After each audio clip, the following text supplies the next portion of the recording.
Are you coming to the tree where they strung up a man? They say murder three. Strange things that happen here. How stranger would it be if we met at midnight in the hanging tree? Welcome to Strange Things, broadcasting from the Arkansas Radio Studios in Laredo, Texas.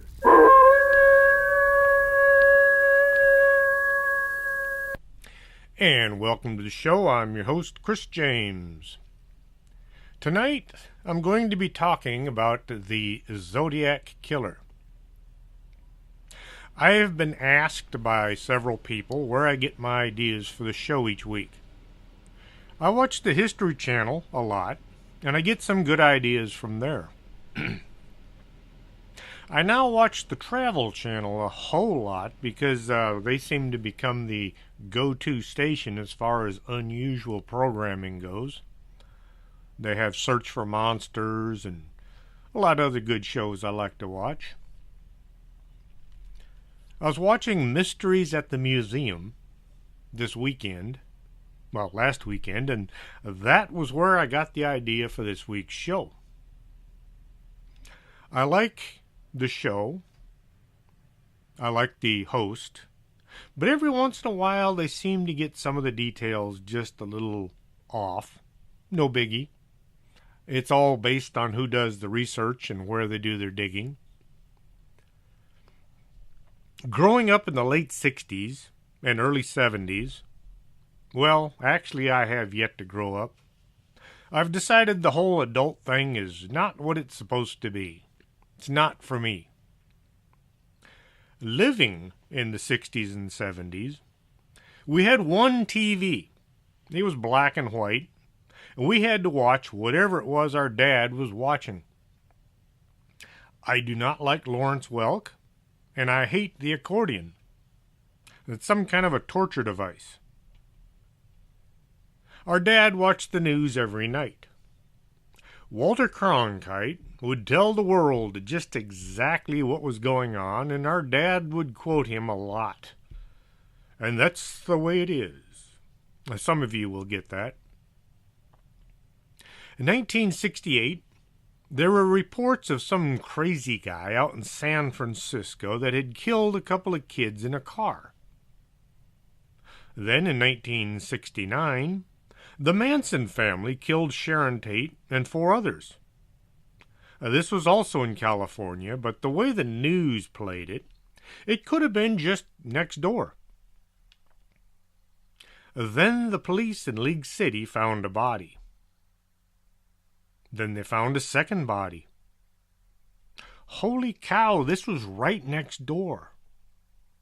As news slowly came to light, the only suspect in what became known as the I-45 corridor of death lived just about 6 blocks west from us. Robert Abel was a genuine rocket scientist working at NASA. His house was at the other end of a dirt road that we lived on. Abel owned a ranch right next to where several of the bodies had been found. When Washington heard about the ongoing police investigation, they told the local authorities to back off. The guy was high up in the space industry, and his job was considered far more important than a bunch of dead women. As hard as it may be to believe, well, that sort of thing still goes on today. It's who you know. Abel was never arrested, and the I-45 killings have yet to be solved. Manson was found guilty of murder and sentenced to death, but California has some weird issues, and they commuted his sentence to life. The killer in San Francisco was still out there, and he went on to make quite a name for himself. December 20th, 1968, David Arthur Faraday, who was 17, and Betty Lou Jensen, who was 16, were out on a date. David was driving the family car, and he picked up Betty, saying they were headed to see a school Christmas show. Well, they didn't go to school, but wound up at a friend's house. After that, the couple went to a restaurant for dinner. Well, so far, so good. They drove out to Lake Herman Road at about 10 o'clock. This was the spot all the kids knew was for necking and messing around. It almost sounds like the lead-in to a slasher film.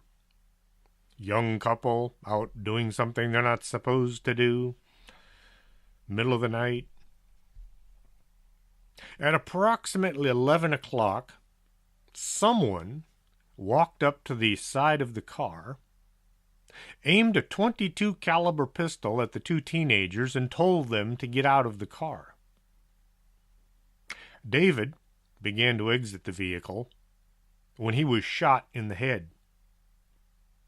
Betty jumped from her side of the car and tried to run for it. She was able to make about 28 feet before being shot 5 times through the back.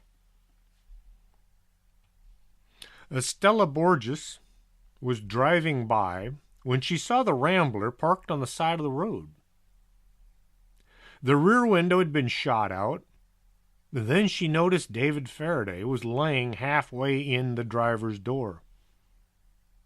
He was laying in a puddle of blood, and it looked as if his head was injured.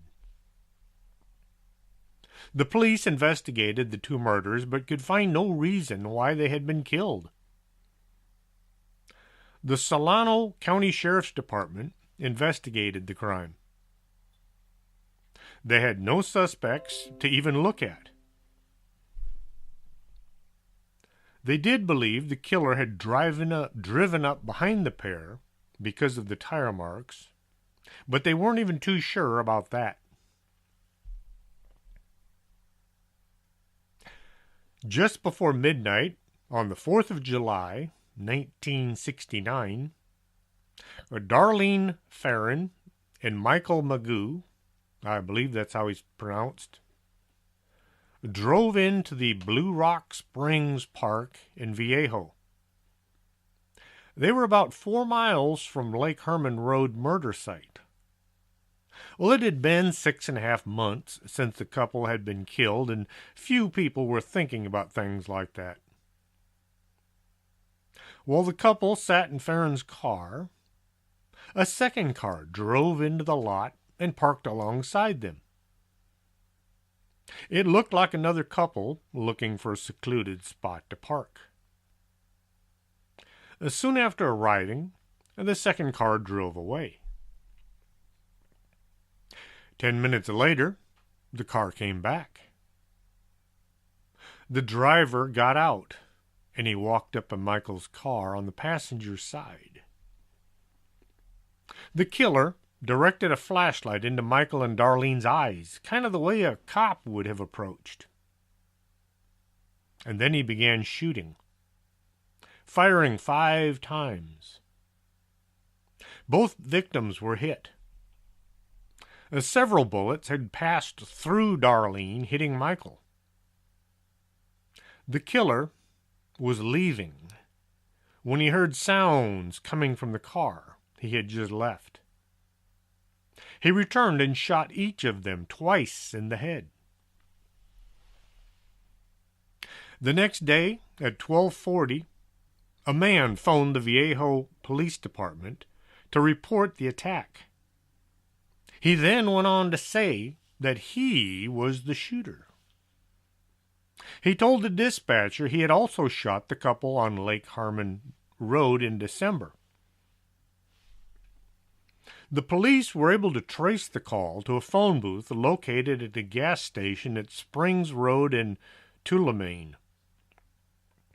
This phone booth was about 3/10 of a mile from Darlene Ferrin's home and only a few blocks from the Viejo Police Department.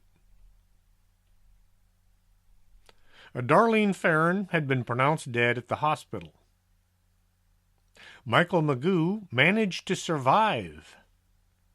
He'd been shot in the face and the neck, as well as the chest. Well, Michael was able to describe his attacker as a white male around 5 feet 8 inches.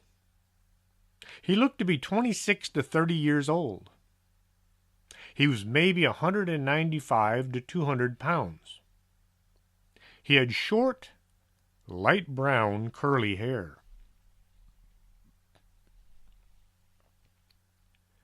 August 1st, 1969. 3 letters were received at the Viejo Times-Herald, the San Francisco Chronicle, and the San Francisco Examiner. They were nearly identical letters. They were examined by a psychiatrist who said they looked to have been written by someone you would expect to be brooding and isolated. The killer took credit for shooting at Lake Herman Road and Blue Rock Springs. Each letter also included a letter and symbol cipher, a coded message. By combining the 3 ciphers and decoding it, the murderer claimed he could be caught. He claimed the ciphers contained his identity. The murderer insisted that the newspapers print the letters on the front page so the public could read them. If the papers did not cooperate, the killer threatened to kill a dozen people over the weekend. The murderer thought there was no way anyone would be able to break his code. Like a lot of serial killers, he thought he was far smarter than the authorities. The Chronicle published its third of the cryptogram on page 4 of the next day's edition. They also printed an article alongside the code, quoting Viejo Police Chief Jack E. Stilts, saying, "We're not satisfied that the letter was written by the murderer." And they requested the writer send a second letter with more facts to prove his identity. The threatened murders did not happen, and all 3 parts were eventually published. August 7th, 1969, another letter was received at San Francisco Examiner with the salutation, "Dear Editor, this is the Zodiac speaking." This is the first time the killer had used the name for identification. The letter was a response to Chief Stilt's request for more details that would prove he had killed Faraday, Jensen, and Ferrin. In it, the Zodiac included details about the murder which had not yet been released to the public, as well as a message to the police that when they cracked his code, they would have him. The next day, August 8th, 1969, Donald and Betty Harden of Salinas, California, cracked the 408-symbol cryptogram. It contained a lot of misspelled words in which the killer said he was collecting slaves for the afterlife. No name appears in the decoded text, and the killer said that he would not give away his identity because it would slow down or stop his slave collection. Here is the decoded letter. The Zodiac said, "I like killing people because it is so fun. It is more fun than killing wild game in the forest, because man is more dangerous animal. Of all to kill something gives me the most thrilling experience. It is even better than getting yourself happy. With a girl, the best part of it is that when I die, I will be reborn in paradise, and I will have killed, and the I have killed will become my slaves. I will not give you my name because you will try to slow down or stop my collecting of slaves for my afterlife. And that was followed by a long bunch of letters that were all scrambled together. It sounds as if I didn't read the thing correctly, but that's pretty much how he wrote the letter. There were a lot of misspelled words. This may have been in order to confuse anyone trying to break the code. It could also be done intentionally to make the police think the killer was less than intelligent. An unintelligent person would write a letter and it would sound unintelligent. But an intelligent person could write an unintelligent letter and make it sound very convincing. On September 27th, 1969, two Pacific Union College students, Brian Hartnell and Cecilia Shepard, went to Lake Berryessa for a picnic. They set up on a small island connected by a sand spit to Twin Oak Ridge. A white man, about 5'11", weighing more than 170 pounds, began to approach them. He ducked behind a tree. When he reappeared, he was wearing a black executioner's hood with clip-on sunglasses over the eye holes.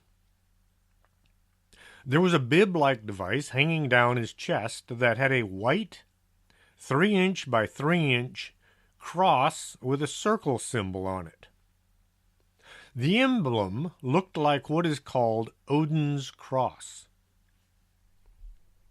This weirdly dressed man held up a gun as he came up to them. Hartnell believed the gun to be a .45 caliber pistol. This is better known as a 1911 because the pistol was developed for the military in the year 1911. The hooded man told the couple he was an escaped convict from a jail. The name of the jail consisted of 2 words and was in either Colorado or Montana. The police believe the name may have been Deer Lodge, Montana. The man told the couple he had killed a guard and then stole a car. He next said he needed to take their car and their money, and as long as they cooperated, he wouldn't harm them. He said he was on his way to Mexico. The man produced a pre-cut length of plastic clothesline, and he handed them to Cecilia, telling her to tie up Brian. Once Cecilia was done, the man tied her up, and then he checked to be sure she had done a good job on Brian. Once the couple were unable to fight, the man pulled a knife, and he began stabbing them. He stabbed Brian Hartnell 6 times. Then he stabbed Cecilia Shepard 10 times. I've noticed during my research the killer always seemed to injure the female victims more than the male. The Zodiac then walked back to Knoxville Road where the couple's car was parked. He drew the Odin's cross symbol on the door of their car using a felt tip pen. Underneath this, he wrote, Viejo, 12/20/68, 7/4/69, September 27th, 69, 6:30 by knife. At 7:40 p.m., Napa County Sheriff's Office received a call from the Zodiac saying he wished to report a double murder. Zodiac then went on to tell the operator where to find the bodies.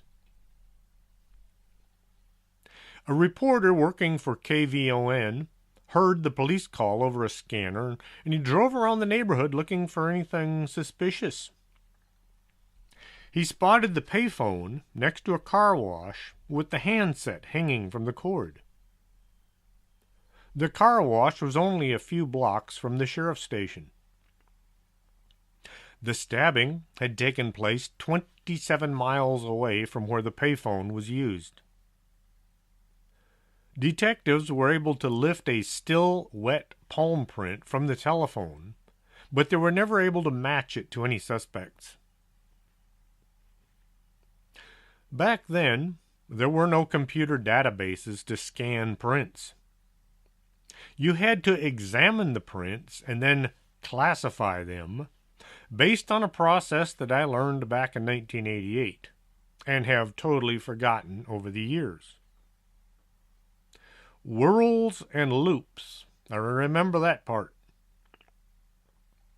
Once the prints had been recorded, you had to look at all of the similar print cards until you found one that matched.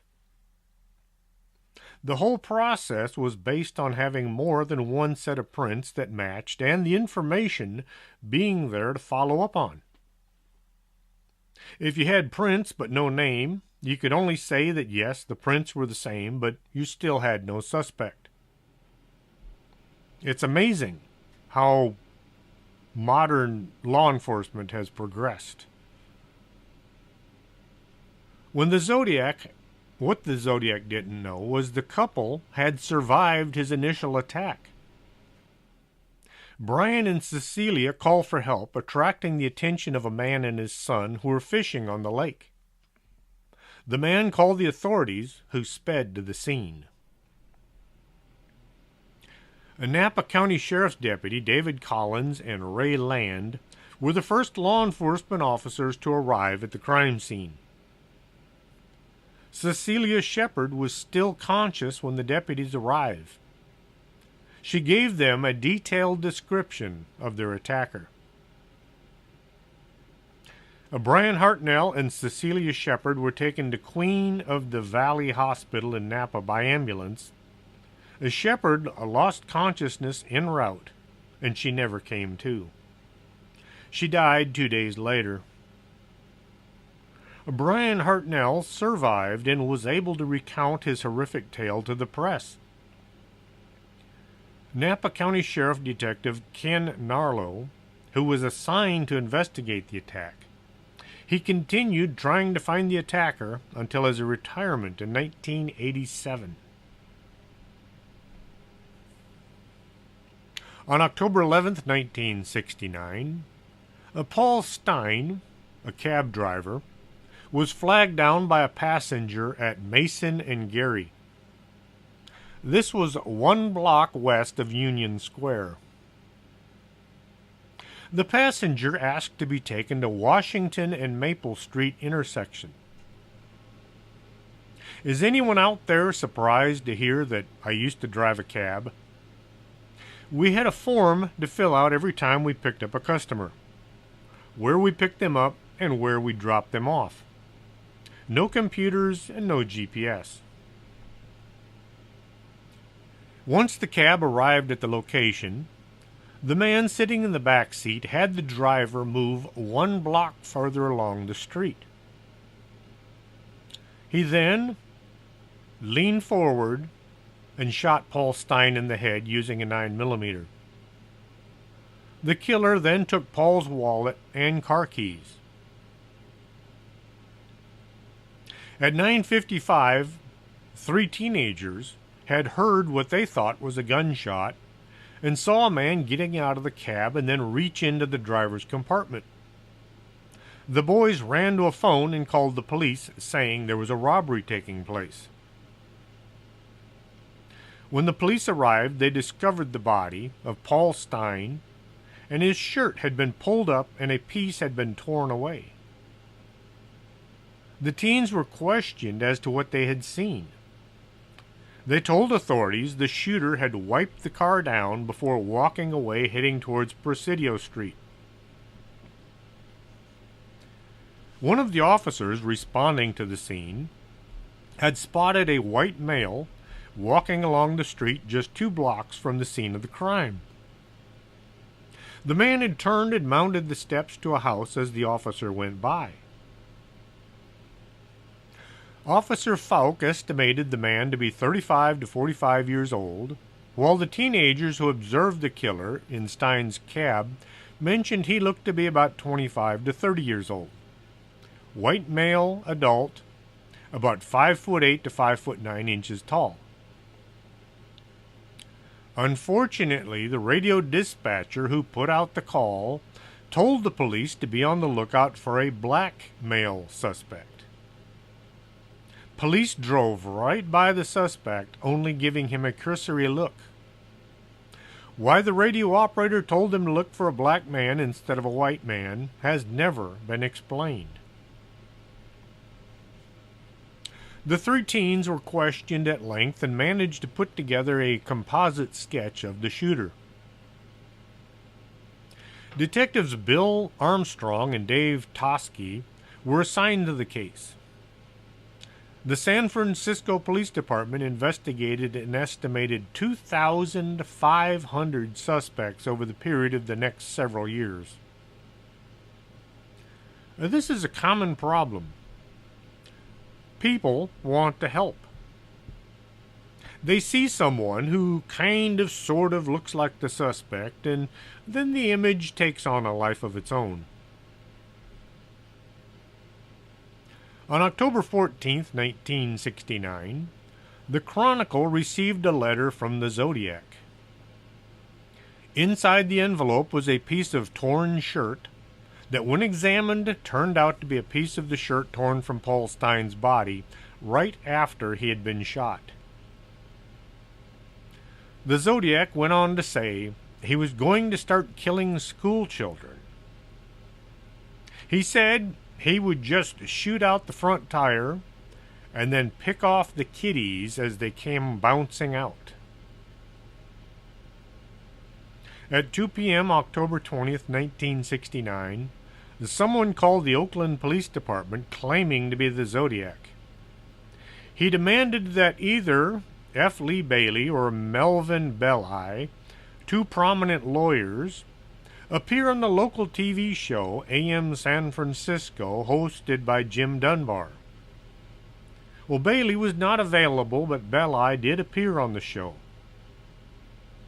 Dunbar appealed to the viewers to keep the lines open, and eventually someone claiming to be the Zodiac called several times, saying his name was Sam. Belli agreed to meet with him in Daly City, but the suspect never showed up. And with that, I am going to take a brief pause, play a couple commercials, and drink some coffee. Don't go away, we'll be right back after this. Gotta get that coffee. You're listening to Arkanasa Radio.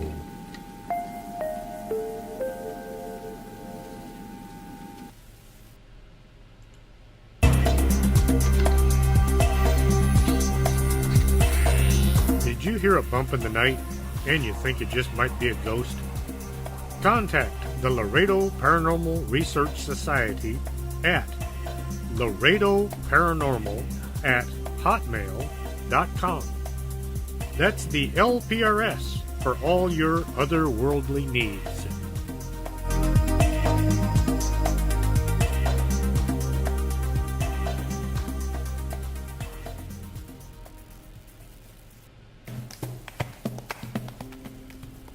Coffee, nectar of the gods. And at the Organic Man Coffee Trike, you'll find coffee made the right way, one delicious cup at a time. Stop on by 4501 McPherson, Suite number 9. And remember, life is too short to drink bad coffee.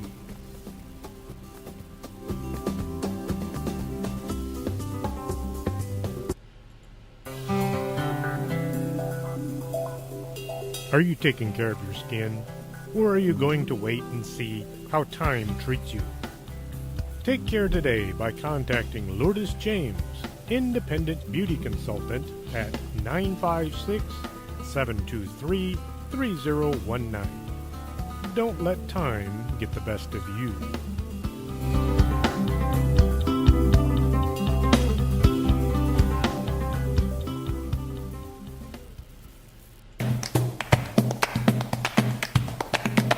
Did you go out UFO hunting and couldn't focus on the sky? Swing on by Del Norte Optical, 107 Calle Del Norte, right across from the Embassy Suites. That's not a weather balloon, that's a flying saucer.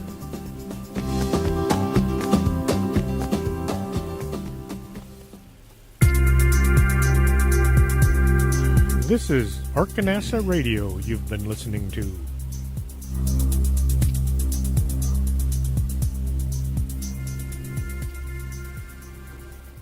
And welcome back to the show. Gotta have that little break in the middle so I can get some coffee. Last week when I was interviewing John and Stacy Edwards from Paranormal Sideshow, I didn't have to take a break because I was allowing them to do most of the talking, so that gave me plenty of time to drain my coffee pot. November 8th, 1969, Zodiac mailed a card with another cryptogram consisting of 340 characters. The 340-character cipher has never been decoded. Numerous possible solutions have been suggested, but none can be claimed as definitive. A lot of people are under the impression that Jack the Ripper was the first killer to write to the police to mock them. It has pretty much been proven that the Jack the Ripper letters were written not by the killer, but by the newspaper editor who did it to sell more papers. As for the kidney that Jack was supposed to have taken, this too was not the work of the killer, but was mixed into the case due to no control over the evidence. You see, back then when medical students wanted to practice their trade, they would use whatever bodies they could find, and sometimes they would just go down to the morgue where the bodies were being stored, and they would try an operation or two on whatever body was laying around. The guy guarding the bodies for the police, well, you hand him enough money and he's going to turn his back and ignore anything you're doing. And the police in London, or the murder detective who's been researching it, has pretty much determined that the kidney was not removed by Jack the Ripper, but by a medical student. Someone that didn't realize that the body was involved in a murder case. On November 9th, 1969, the Zodiac sent in a 7-page letter in which he stated that 2 policemen had stopped and actually spoken with him just 3 minutes after he'd shot Stein. The officers who'd seen the suspect walking along the street never mentioned questioning the man, since they had actually been looking for a black male suspect at that time. Excerpts from the letter were published in the Chronicle on March 12th, including the possible questioning of the Zodiac. Well, Officer Don Falk wrote a memo explaining what had happened the night of Stein's murder, refuting the killer's claim. December 20th, 1969, exactly 1 year after the murder of David Faraday and Betty Lou Jensen, the Zodiac mailed a letter to Belli that included another swatch of Stein's shirt. The Zodiac said he wanted Belli to help him. This brings to mind those TV shows and movies where the killer is supposed to ask for help to stop killing. This never happens. Serial killers don't want to stop. And they sure don't ask for help. The only time this kind of thing is said is to mock the authorities. It has been added to a lot of murder plots, but It's a construct of writers and not killers. March 22nd, 1970, late at night, Kathleen Johns was driving from San Bernardino to Petaluma to visit her mother. At the time, she was 7 months pregnant, and she had her 10-month-old daughter beside her. As she was driving west on Highway 132 near Modesto, a car behind her began honking its horn and flashing its headlights. She pulled to the side of the road and stopped. The other driver parked behind her, got out and approached her car. The man told Kathleen he had noticed the rear wheel of her car was wobbling and it looked as if it was about to come off. He then offered to tighten the lug nuts for her. Kathleen, not knowing any better, sat there in her car as the unknown man worked on the rear tire. Once he was finished, the man drove away. Kathleen put her car in drive and started away when the tire came off and the car came to a stop. As she sat there wondering what to do, the man who'd done the work returned. He said it looked as if his attempt had failed, and then he offered to drive the woman to a service station. Anyone remember those? Gas stations that worked on your car?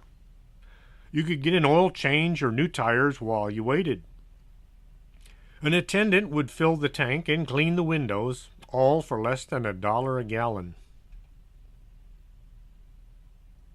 Kathleen got into this stranger's car along with her daughter. Never a good idea. This is what makes serial killers so prolific. They all seem to be so nice and non-threatening.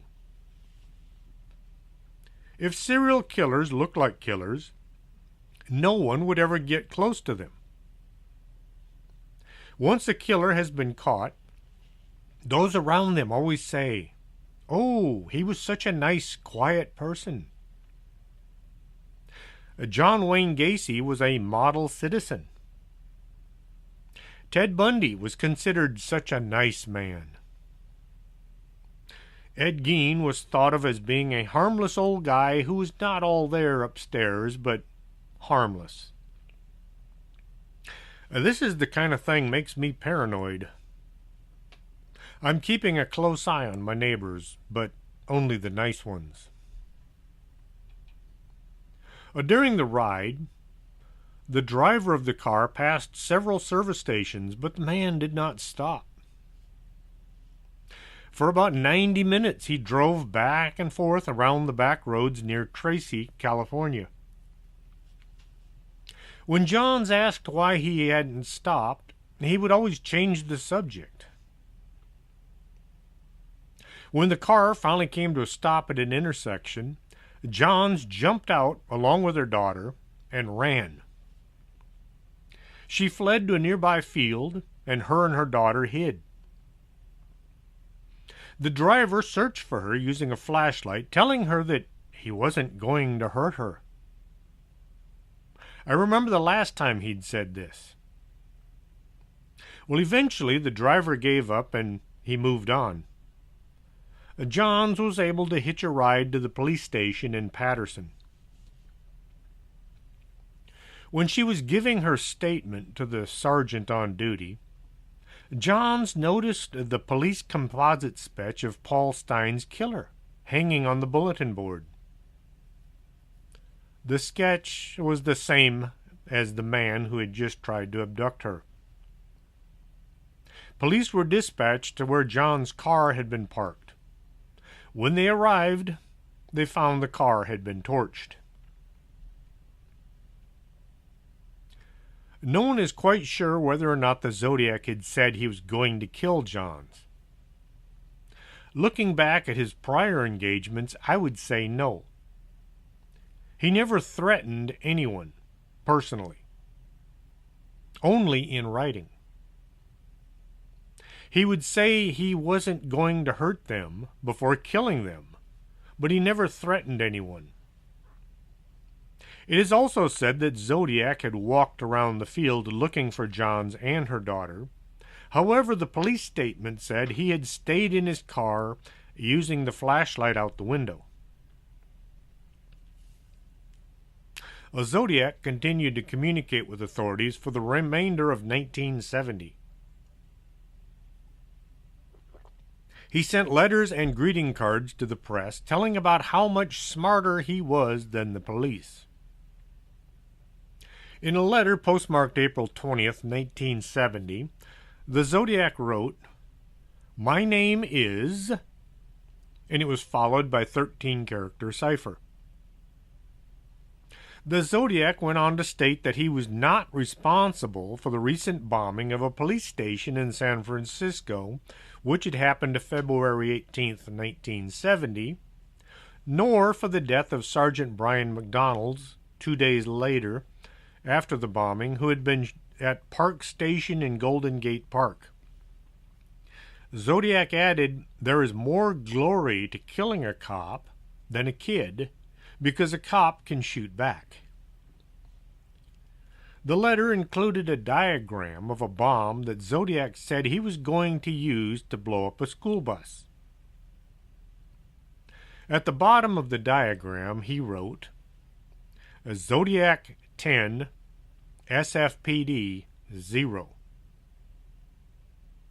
At this time, Zodiac was only being credited with 5 murders and 2 attempted murders. Either there were more bodies out there no one had found yet, or Zodiac was taking his best effort to try to inflate his accomplishments. Zodiac sent a greeting card postmarked April 28th, 1970 to the Chronicle. Written on the card was, "I hope you enjoyed yourselves when I have my blast," followed by the Zodiac cross circle signature. On the back of the card, the Zodiac threatened to use his bus bomb that he had sent drawings of earlier. He said he was going to kill children soon unless the newspaper published the full details as he had written them. Zodiac went on to write, he wanted to see people wearing some nice Zodiac buttons around town. In a Zodiac letter postmarked June 26, 1970, the killer stated he was upset that he did not see people wearing Zodiac buttons. He wrote, "I shot a man sitting in a parked car with a .38. The Zodiac may have been referring to the murder that had taken place on June 19th at 5:25. Sergeant Richard Radatek was shot in the head with a .38 while he was sitting in his car writing a ticket. The sergeant died a few days later." The SFPD denied that Zodiac was involved, but I can't figure out why they would discount this murder. The death of Sergeant Radatek is still unsolved today. Along with the letter, there was a Phillips 66 road map of San Francisco Bay Area. On the map, where Mount Diablo is located, the Zodiac had drawn a cross circle like the one he used for his signature.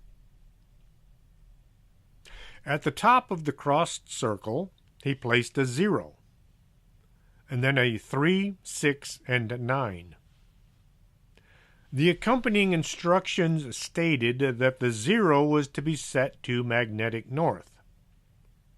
The letter also included a 32-letter cipher that the killer claimed would, in conjunction with the code, lead to the location of a bomb he had buried and set to go off in the fall. The big problem with using a compass in conjunction with a road map is the map is only mostly accurate. North is the top of the page, but it's not magnetic north. It's true north. Compasses do not point to the North Pole. They point to a huge magnetic field roughly between Greenland and Canada. To use a compass and a map, you have to do some math and a lot of guessing. Well, not really, but it is a bit involved. On the map is a magnetic declination to true north. You add or subtract depending on where you are in the world and what it says on the map. But Zodiac did send in the map and the compass settings. I guess if you only try to get close, it would work. The cipher was never decoded, and the alleged bomb was never located. The killer signed the note with Zodiac 12 SFPD 0. No bodies had been found that were credited to Zodiac, yet he had added 2 more bodies to his head count. I really wonder if he was just blowing smoke or he was telling the police that he had killed people that they didn't know about.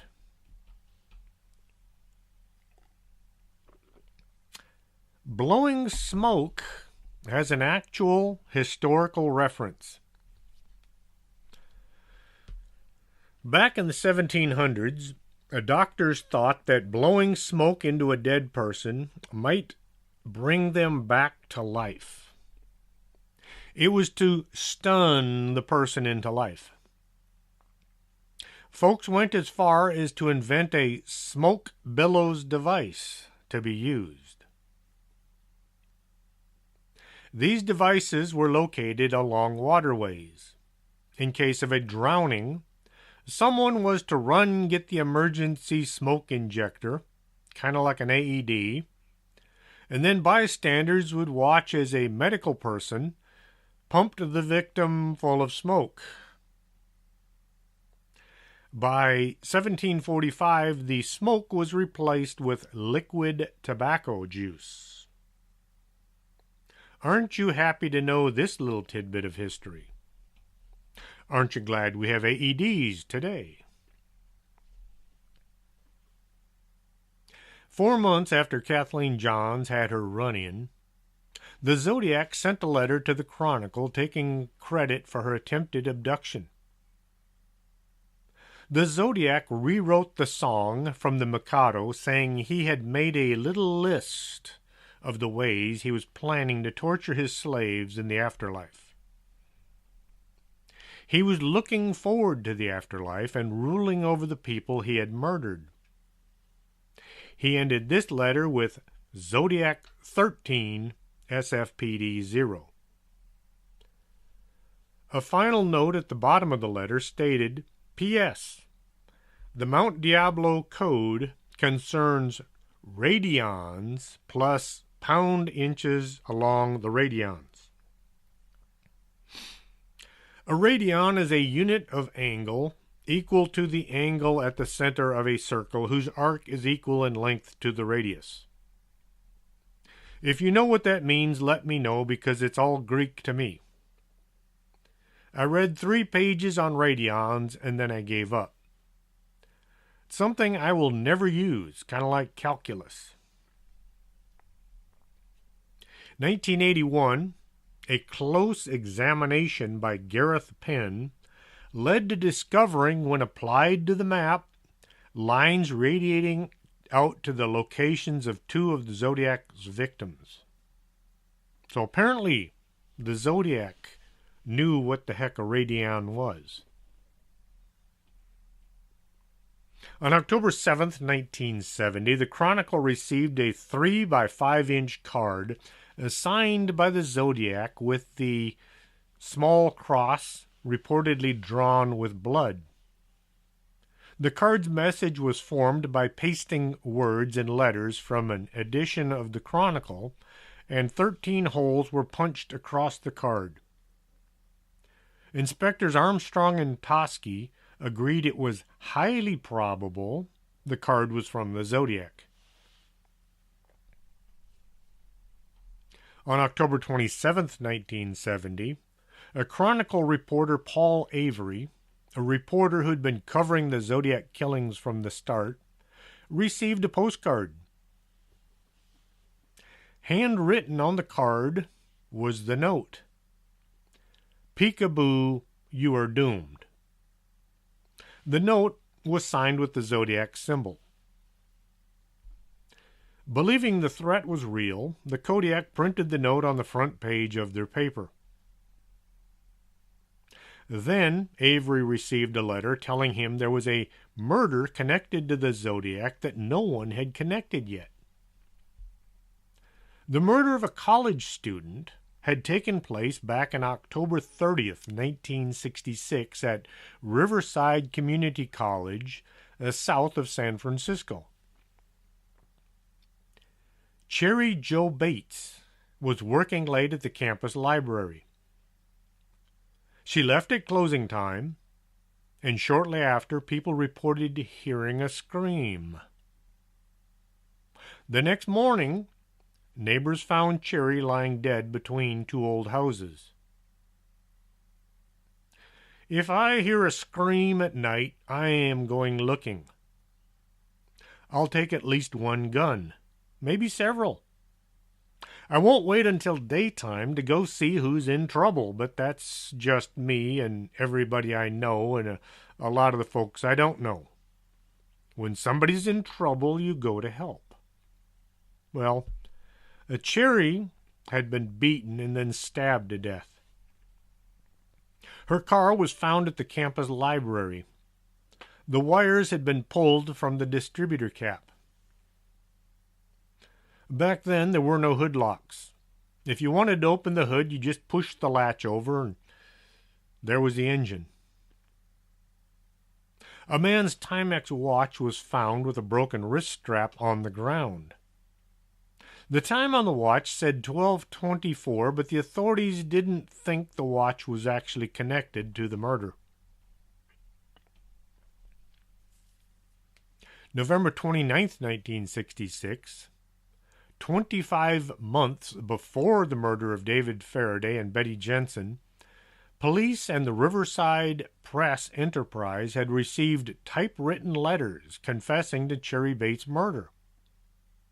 The letters said this was not the first, nor would it be the last. Then in December, somebody found a poem carved into the bottom side of the desk at the library that said, "Sick of living, unwilling to die." April 30th, 1967, 6 months after Bates' murder, Bates' father, Joseph, the Press Enterprise, and the Riverside Police all received nearly identical letters. The letters were handwritten, all saying, "Bates had to die. There will be more." The letters to the police and the newspapers were signed with a Z. In 1970, based on the way the letters had been written and the way it was presented to the authorities, they determined that the poem, the typed letters, and the letters from the Zodiac were all related. March 13th, 1971, 5 months after Avery's article had come out, linking the Zodiac killings to the Riverside murder, the Zodiac mailed a letter to the Los Angeles Times.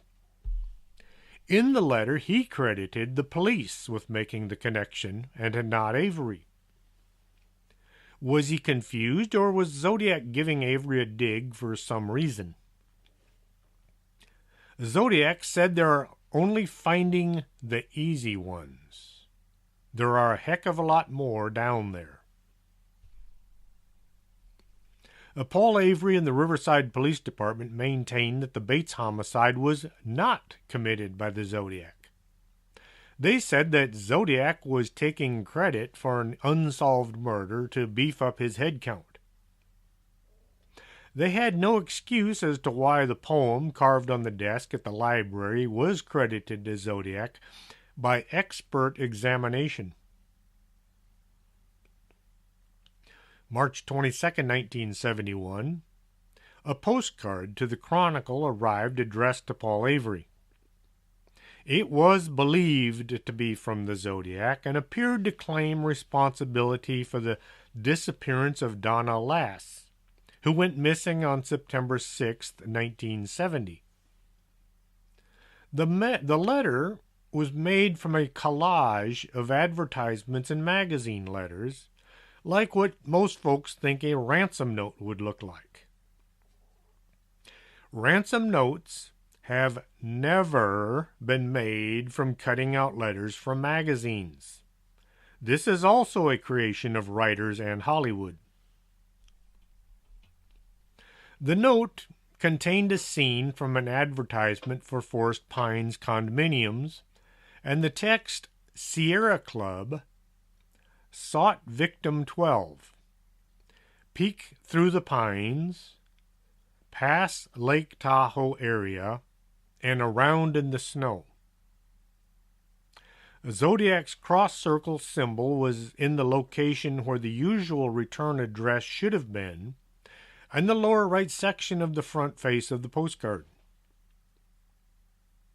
Zodiac had always put just one signature on his letters.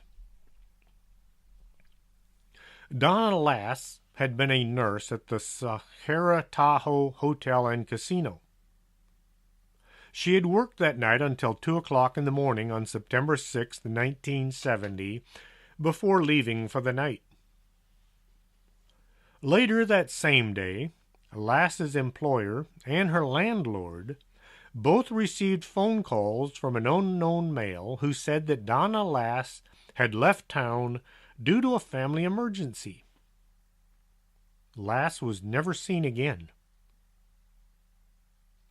The searchers found what appeared to be a grave site near the Claire Tappan Lodge in Northern California, which is on Sierra Club property.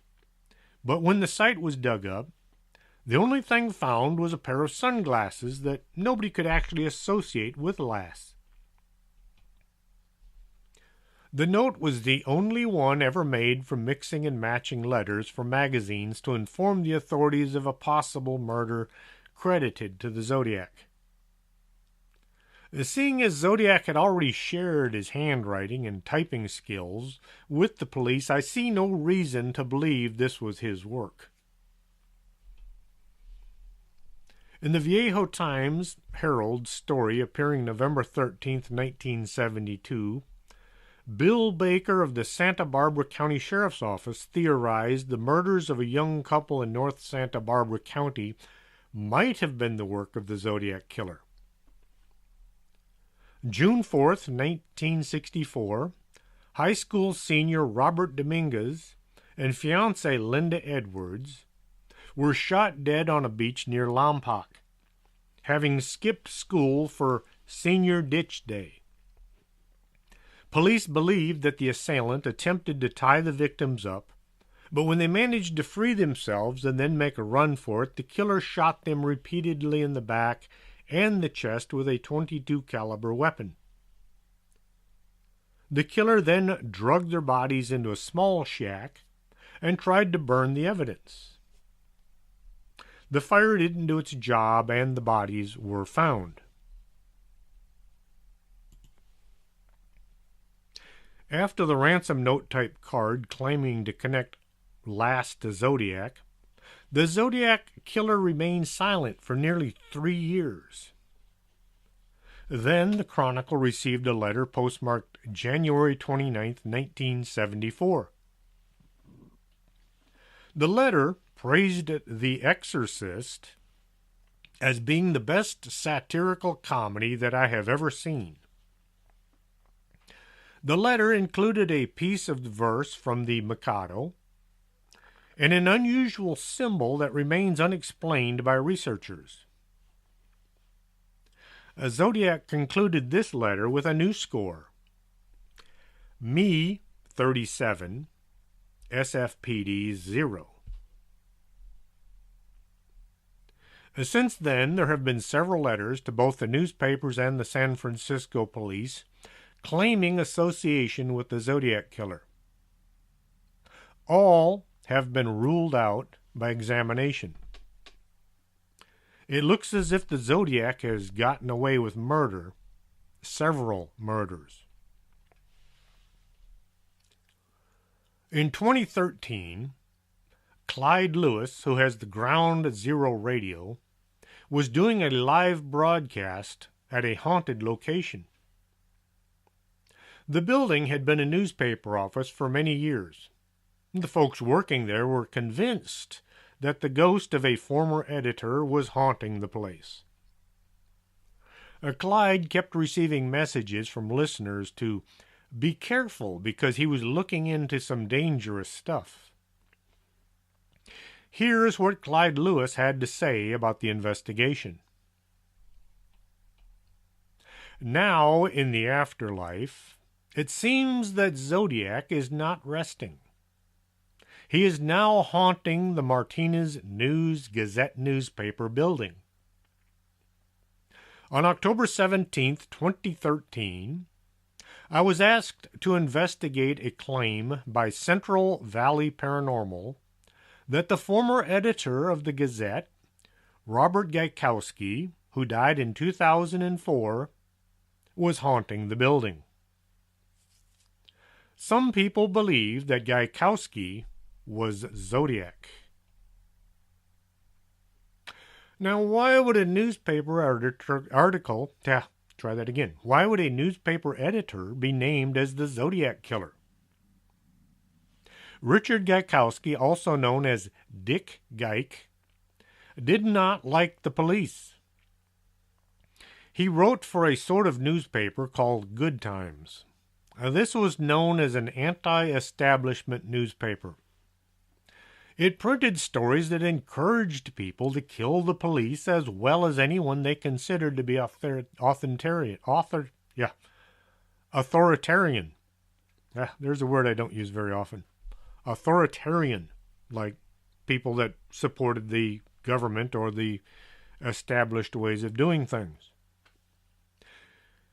When Gaikowski managed to get himself arrested, his mugshot looked a lot like the composite sketch from the three teens who had seen the Zodiac kill Paul Stein.